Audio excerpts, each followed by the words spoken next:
sesión que no me di cuenta? Cuando explicó lo de los máximos. Estaba empezando. Ahorita lo vuelvo a repetir. Gracias. Yo nada me espero a que se conecten y continuamos.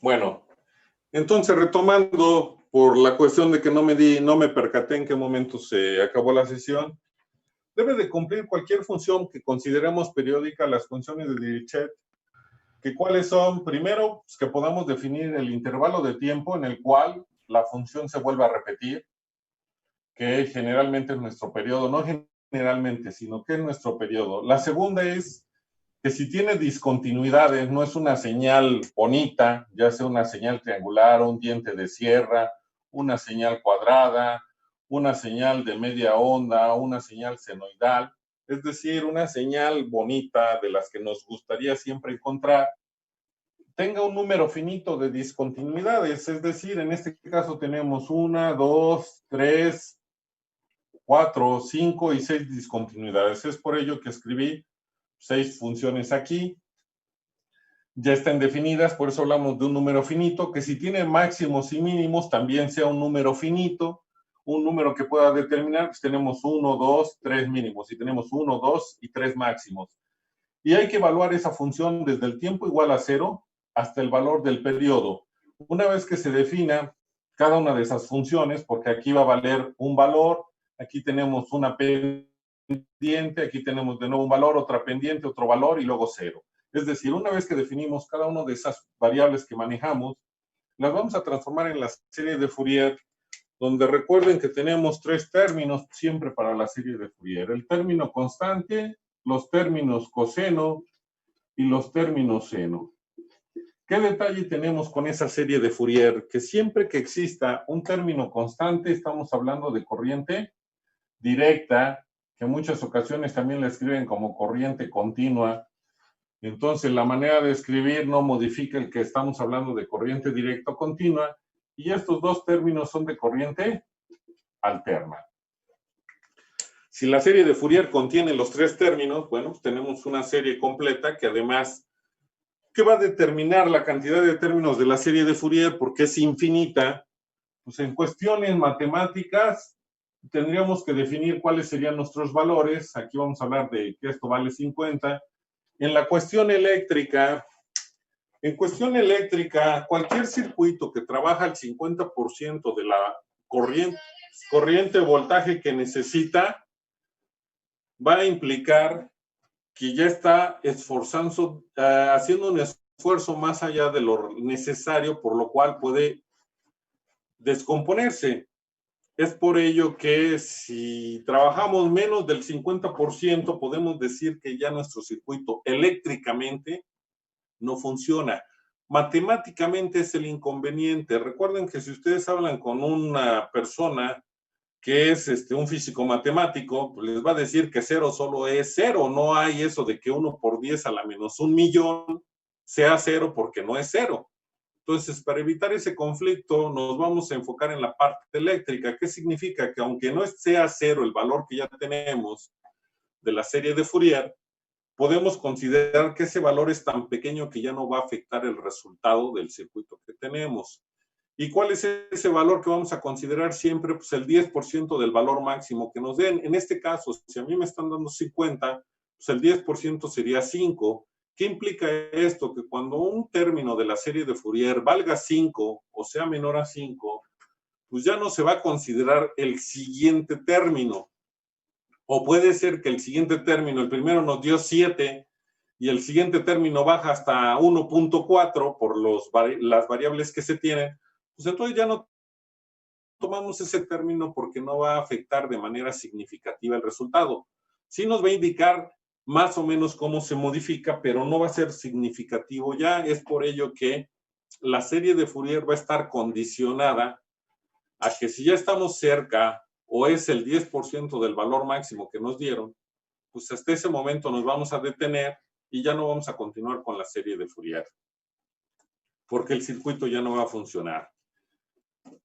En las notas está lo de simetría par, impar y de media onda, que no es más que una manera para no tener que calcular todos los términos de la serie de Fourier y a lo mejor omitir algunos, pero ya en el primer ejercicio que está en YouTube, que utilicé muchos pequeños videos por no optimizar el pizarrón, pues les indico cómo calcular cada término de la serie de Fourier, y si nos tiene que dar cero, pues nos va a dar cero.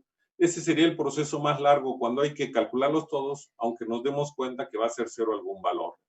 Ya con la simetría par, impar o de media onda se pueden determinar de manera más fácil cuáles van a ser cero y no tener que calcularlos, pero si no se acuerdan de esa parte, pues tampoco es problema porque lo pueden calcular, repito, con la serie de Fourier. Y actualmente existen muchos, ¿cómo se llama? Muchas aplicaciones que les permiten a ustedes encontrar la serie de Fourier y que además las pueden usar. El problema es que les pidan el desarrollo, porque hay algunas que no muestran el desarrollo y ustedes van a tener que hacer todos esos pasos que no les indican. Pero si nada más les piden la serie de Fourier, pues tranquilamente pueden localizarla, obtenerla y entonces aplicarla al circuito. Y básicamente, como a mí me interesa más la serie de Fourier aplicada al circuito, la guía va a estar en esa forma. Ustedes ya van a tener la señal de donde sale la serie de Fourier, pero ya la serie de Fourier que van a tener que aplicar a los circuitos únicamente. ¿Qué ecuaciones vamos o qué vamos a hacer siempre para las redes multifrecuencia? Para lo que es redes multifrecuencia, siempre que hablemos de redes multifrecuencia, solamente tenemos tres variables a calcular. Lo que es la corriente eficaz, que es la raíz cuadrada del término de corriente directa elevado al cuadrado, más un medio de la sumatoria desde n igual con 1 hasta infinito de los términos de corriente alterna elevado al cuadrado. El voltaje eficaz, que es la raíz cuadrada del voltaje de corriente directa elevado al cuadrado, más un medio de la sumatoria desde n igual con 1 hasta infinito del voltaje de corriente alterna elevado al cuadrado. Y la potencia media, que es igual a los términos de corriente directa, de voltaje y corriente, multiplicados más un medio de la sumatoria desde n igual con 1 hasta infinito de cada uno de los términos de corriente alterna, de voltaje y corriente, multiplicados por el coseno de alfa menos beta. Alfa siempre es el ángulo del voltaje y beta siempre es el ángulo de la corriente. Así están definidos. Estas tres ecuaciones son las únicas que vamos a usar. ¿Y qué hay que hacer nuevamente? Pues calcular voltajes y corrientes según nos indiquen. ¿A qué me refiero con esto? Aquí hay que tener cuidado nada más con el cálculo de las variables. ¿Por qué? Porque si a mí me dan, o me indican, perdón, calcular, y además eso está en los ejercicios y creo que se los menciono, el voltaje entre dos puntos en el cual hay una impedancia, pero una impedancia que tiene parte real más menos parte imaginaria, porque yo no sé quién predomina, si el capacitor o la bobina. Recuerden que si yo tengo una impedancia, voy a calcular potencia compleja. Y la potencia compleja pues, me va a hacer o va a estar formada por la potencia media más menos la potencia reactiva, según el efecto que predomine. Detalle, si yo tengo una impedancia que tiene parte real y parte imaginaria, siempre va a aparecer potencia media. Pero, ¿qué elementos de los pasivos, que son tres, cuáles son los que no tienen potencia media? ¿Me pueden decir, por favor?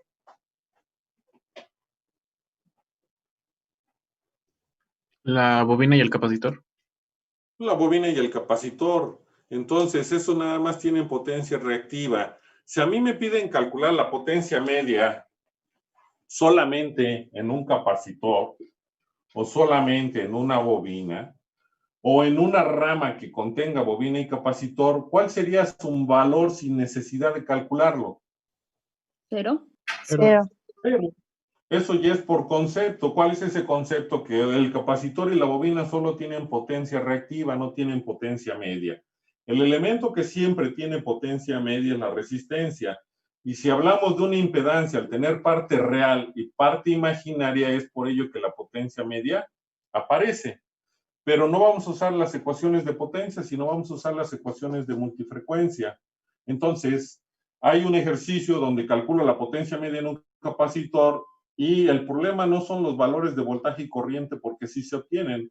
El detalle está en el coseno, porque la diferencia nos da un ángulo de menos 90 o un ángulo de más 90, y el coseno de 90 siempre es cero.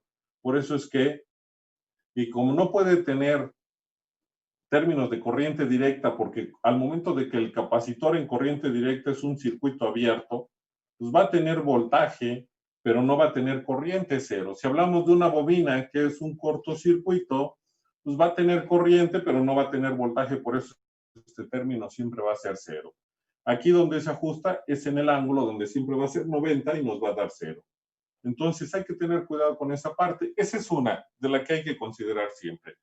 La otra es que si a mí me dan una serie de Fourier, vamos a pensar que fue voltaje y me dicen que es 20 más 10 coseno de omega t más 15 grados, si fuera el caso, claro está, más, estoy ahorita escribiendo algo general, 5 seno de 3 omega t, tengo que considerar que yo voy a calcular valores eficaces o efectivos, y yo no puedo calcular de un efectivo, un valor efectivo de otro efectivo.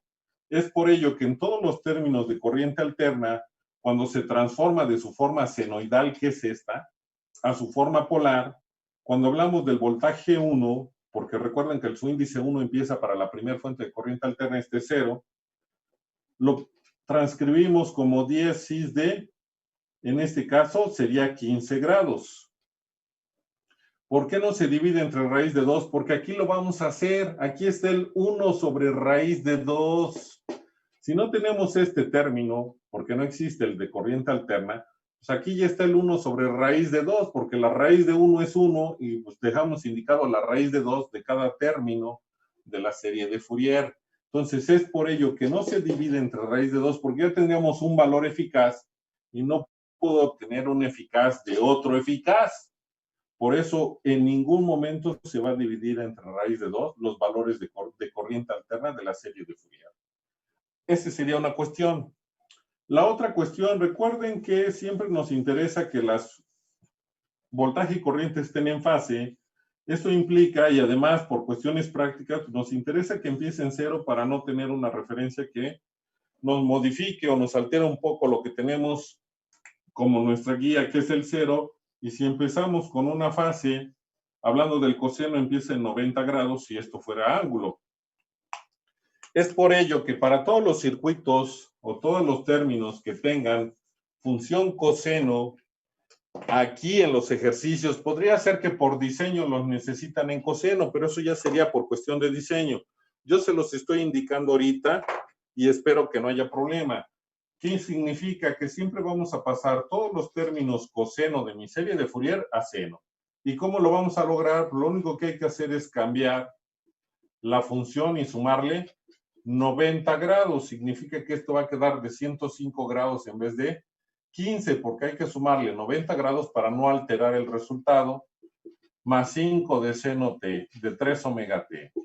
Entonces, cada vez que haya funciones coseno en la serie de Fourier, se van a transformar a funciones seno. Repito, si por diseño las necesitara en coseno, bueno, entonces eso ya sería por el diseño de lo que yo estoy haciendo. Por cuestión práctica se trabaja con funciones seno, por eso aquí en los ejercicios, si hay funciones coseno, las van a pasar a seno sumando 90 grados. Esa sería una cuestión. Los cálculos, lo único que hay que tener cuidado son con los circuitos que se van a analizar y el elemento donde los pidan. Si tuviéramos este circuito en donde hay una resistencia, vamos a llamarle resistencia 1, resistencia 2. Aquí tenemos un capacitor 1, capacitor 2. Bueno, aquí otra resistencia 3, una resistencia 4, una bobina 1, bobina 2 y bobina 3. El problema nunca va a ser a corriente alterna. ¿Por qué? Porque a corriente alterna siempre tenemos un valor de frecuencia. En este caso sería 3 omega, aquí sería omega. El problema es a corriente directa porque la frecuencia vale 0. Y siempre a corriente directa Si estamos trabajando con una fuente de corriente directa, ¿qué le va a suceder al circuito con el que trabajamos? Pues la resistencia no tiene ningún problema, pero lo que son las bobinas, ¿cómo se comporta un capacitor a corriente directa? Circuito Pregunta abierto. para todos, ¿cómo se comporta el capacitor a corriente directa? Circuito abierto. ¿Y la bobina? Cortocircuito. Cortocircuito. Entonces, a corriente directa siempre el capacitor es un circuito.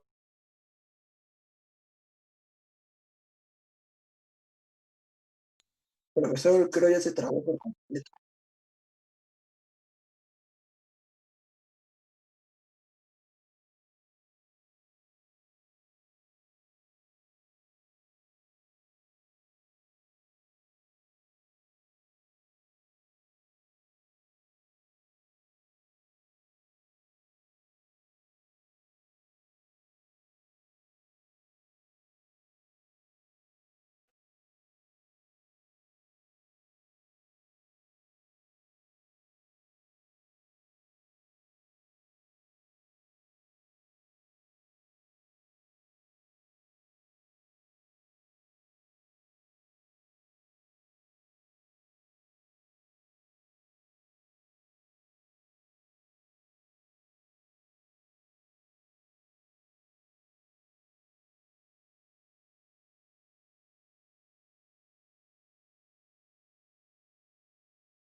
Por favor, ¿ya me escuchan bien?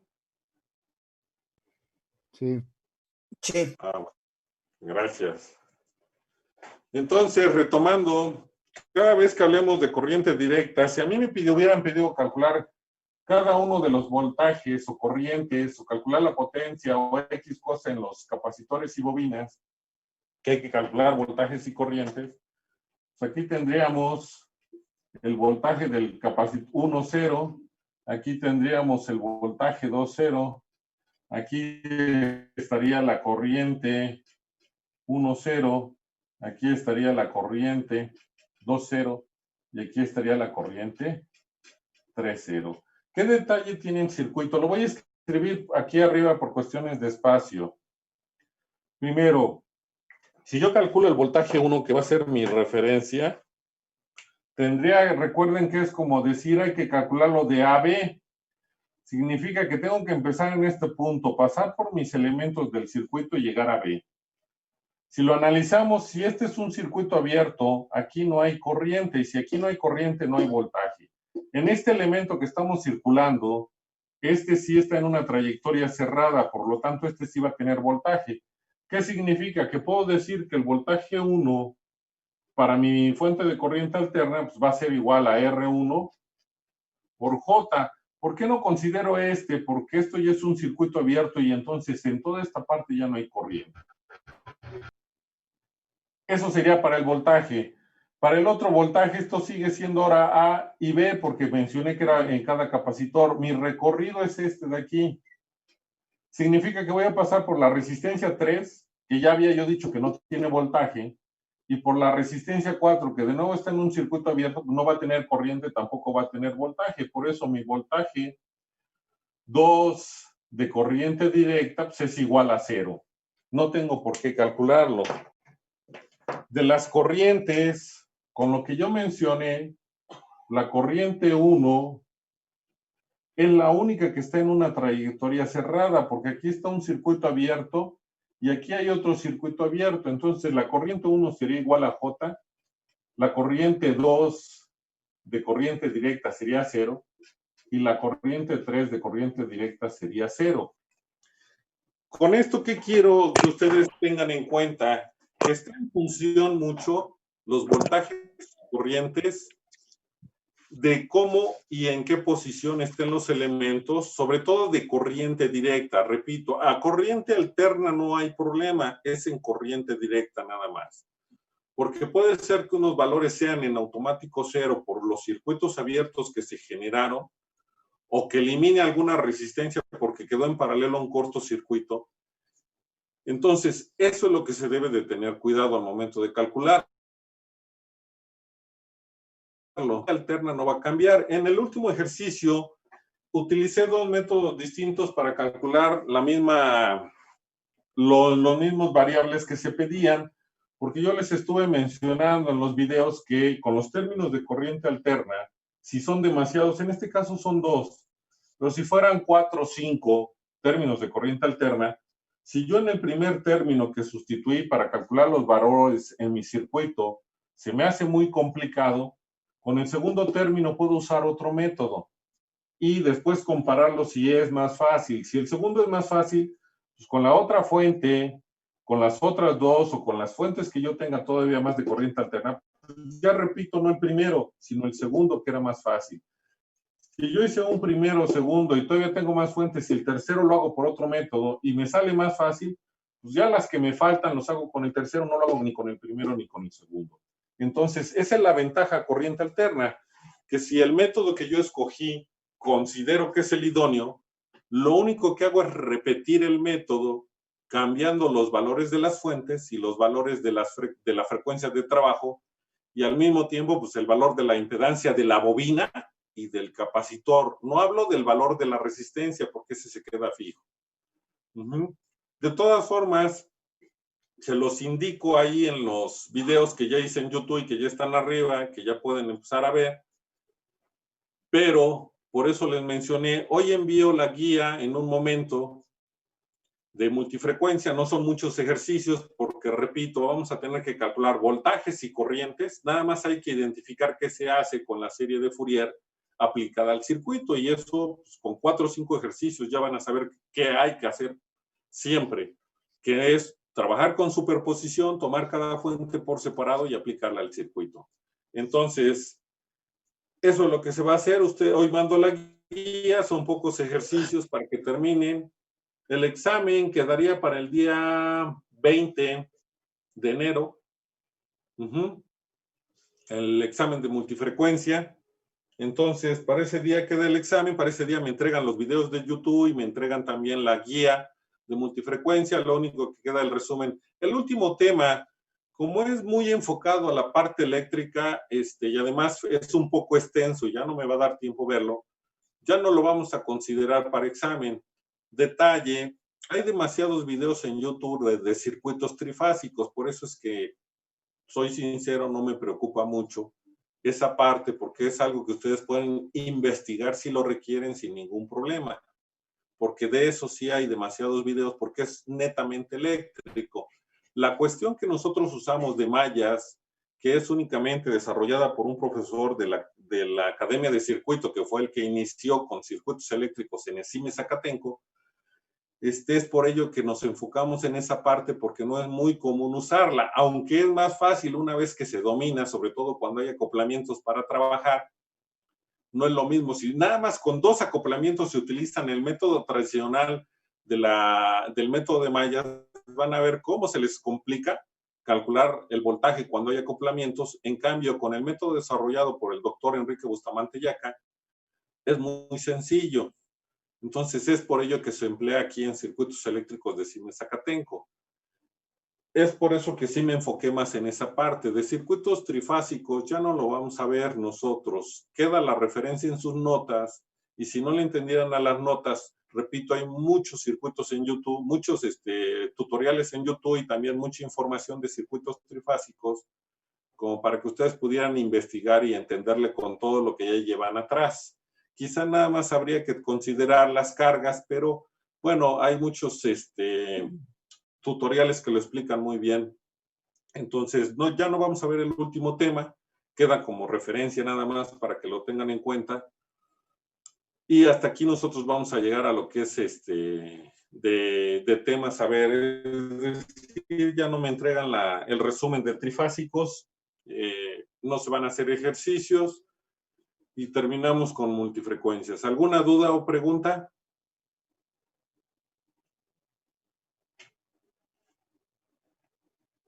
No, profe, todo bien. Mañana es clase igual normal, ¿verdad? ¿Perdón? Mañana es clase igual normal, ¿verdad? Mañana es clase normal acerca de multifrecuencia. El viernes no va a haber clase para que tengan tiempo de hacer todos los ejercicios que voy a mandar de la guía, que son poquitos, mínimos. Y sería en función de la guía, qué dudas tienen con respecto a corriente directa o a corriente alterna que suceda. O sea, ya con los videos, que me imagino mínimo van a ver uno completo porque no dura más de hora y media todo, aunque el primer ejercicio son 10 videos, si suman los tiempos, no es hora y media lo que se lleva, verlos todos. Entonces, con la clase de mañana, tranquilamente alcanzan a ver el video, el primer video, aunque fueran 10 videos lo que lo forman, nada más porque son pedacitos pequeños. Entonces, no dura ni hora y media completo el video si yo lo hubiera hecho así, pero para que no se les hiciera muy pesado, lo fui partiendo. Entonces, el día viernes, y si hay dudas, pues el día lunes, y si no hay ninguna duda, pues el miércoles 20, que es el día del examen, pues ya sería el último examen que se va a hacer. Entonces, el día de mañana, hoy repito, a más tardar yo espero a las 3 ya enviárselos. El día de mañana sería todas las dudas que tengan después de que lo analicen. Si ya lo quieren empezar a resolver, qué bueno. Si nada más quieren analizarlo, tratando de ubicar qué va a pasar con los circuitos y qué va a suceder, mañana lo checamos eso en clase. Y repito, el día viernes no hay clase para que ustedes empiecen a hacer los ejercicios. El día lunes sería para todas las dudas y el día miércoles el último examen. Recuerden que todo se envía al correo de Algar o de Hotmail, que ya me cansé de repetirlo, pero bueno, para que no haya problema. ¿Alguna duda o pregunta? Profesor, ¿va a subir todavía videos o esos que ya están son todos? No, yo considero que con esos 3 más la clase de mañana es más que suficiente. O sea, en YouTube con esos videos ya demos por terminado la parte de ejercicios. Mañana con la sesión que tenemos de dudas, yo considero que es suficiente. Y si no, todavía está el día lunes por cualquier duda que todavía tuvieran. Entonces, es que no hay más. Vas a calcular voltajes, corrientes, eso lo estás haciendo desde circuitos de CICD. Ya lo hicimos en Thevenin, Norton, superposición, ya se hizo en potencia, ya se hizo en ahorita en multifrecuencia lo estamos retomando en parámetros. Entonces, lo único que estamos cambiando es el concepto de multifrecuencia, que no es más que utilizar superposición con una serie de Fourier. Entonces, no hay algo nuevo que agregar. Mientras ustedes ya puedan calcular voltajes y corrientes, pues vamos a usar las fórmulas. El único detalle es que la forma senoidal, al pasar la forma polar, no la vamos a dividir entre raíz de 2 porque vamos a sacar un eficaz de ese valor y no puedo obtener un eficaz de un valor eficaz. Eso no es posible. Por ello es que no los transformamos en eficaces, sino los dejamos en magnitudes nada más. Entonces ya no va a haber más videos. ¿Alguna otra pregunta? Profe, sobre sus videos, bueno, no es pregunta, más una petición. La verdad ayudan bastante, sus videos se explican muy bien. Pues gracias por eso. No sé si los podría dejar el canal abierto. Voy a dejar terminando el canal abierto, pero para los voy a la referencia de yo incluso espero a algunos llamarles. compañeros de análisis de circuitos, les he pasado el canal y les ha servido bastante. Bueno, nomás diles que ellos sí le pongan manita, ¿no? Pues por lo menos para que me beneficien algo. Sí, o suscriptores y ya, pues después de eso va a vivir, ya no va a tener que dar clases. Esperemos que tu boca sea profética, dicen. No, no, detalle.